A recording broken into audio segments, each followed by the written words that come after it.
Corona के समय भी एकजुटता से ऐसी चुनौतियों का सामना कर चुके हैं। अब हमें फिर से उसी तरह तैयार रहने की आवश्यकता है। क्या भारत में फिर से लॉकडाउन जैसी स्थिति बन सकती है?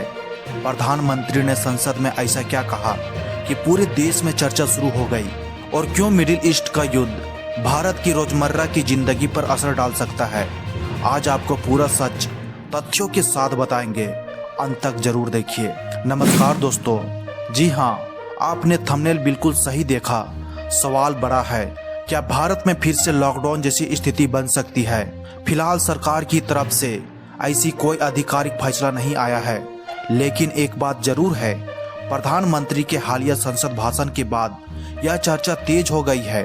23 मार्च को संसद में लगभग आधे घंटे के संबोधन के दौरान प्रधानमंत्री ने कहा, हम कोरोना के समय भी ऐसी चुनौतियों का सामना कर चुके हैं। अब हमें फिर से उसी तरह तैयार रहने की आवश्यकता है। धैर्य, संयम और शांति के साथ हर चुनौती का सामना करना है। यही हमारी पहचान है, यही हमारी ताकत है। अब सवाल उठता है, आखिर प्रधानमंत्री ने ऐसा क्यों कहा? इसके पीछे सबसे बड़ा कारण माना जा रहा है पश्चिम एशिया यानी मिडिल ईस्ट में बढ़ता युद्ध तनाव। क्योंकि अगर यह संघर्ष लंबा चलता है तो सबसे पहले असर पड़ेगा तेल और गैस सप्लाई पर। दुनिया का बड़ा हिस्सा तेल जिस समुद्री रास्ते से आता है वह है स्ट्रेट ऑफ हॉर्मुज़।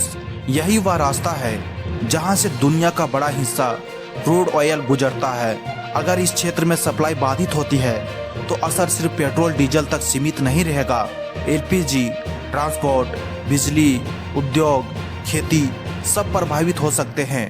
कुछ रिपोर्ट्सों के अनुसार क्रूड ऑयल सप्लाई का बड़ा हिस्सा इसी रूट से गुजरता है।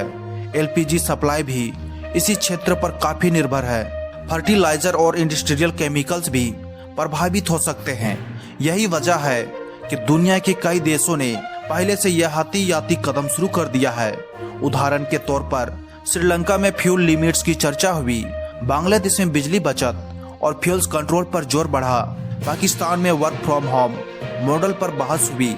लेकिन सबसे जरूरी बात यह है, भारत में अभी कोई लॉकडाउन घोषित नहीं हुआ है। सरकार ने केवल रेडीनेस यानी प्रिपेयर्डनेस पर जोर दिया है। अगर भविष्य में एनर्जी क्राइसिस बढ़ता है तो संभव है सरकार कुछ कदम उठाए, जैसे fuel conservation, work timing change, power saving measure, transport regulation. लेकिन अभी पैनिक की बिल्कुल जरूरत नहीं है। प्रधानमंत्री के बयान का मतलब यही है कि देश को हर परिस्थिति के लिए मानसिक रूप से तैयार रहना चाहिए, क्योंकि अगर वैश्विक संकट बढ़ता है तो असर भारत तक पहुंचना स्वाभाविक है। और एक जिम्मेदार नागरिक होने के नाते अगर कभी सरकार को एडवाइजरी जारी करे तो उसका पालन करना हम सबकी जिम्मेदारी होगी। फिलहाल स्थिति पर नजर बनी हुई है। आपकी राय क्या है? क्या भारत को पहले से तैयारी शुरू कर देनी चाहिए? कमेंट में जरूर बताइए। अगर ऐसे ही देश दुनिया की महत्वपूर्ण जानकारी चाहते हैं तो वीडियो को लाइक करें, चैनल को सब्सक्राइब करें। धन्यवाद।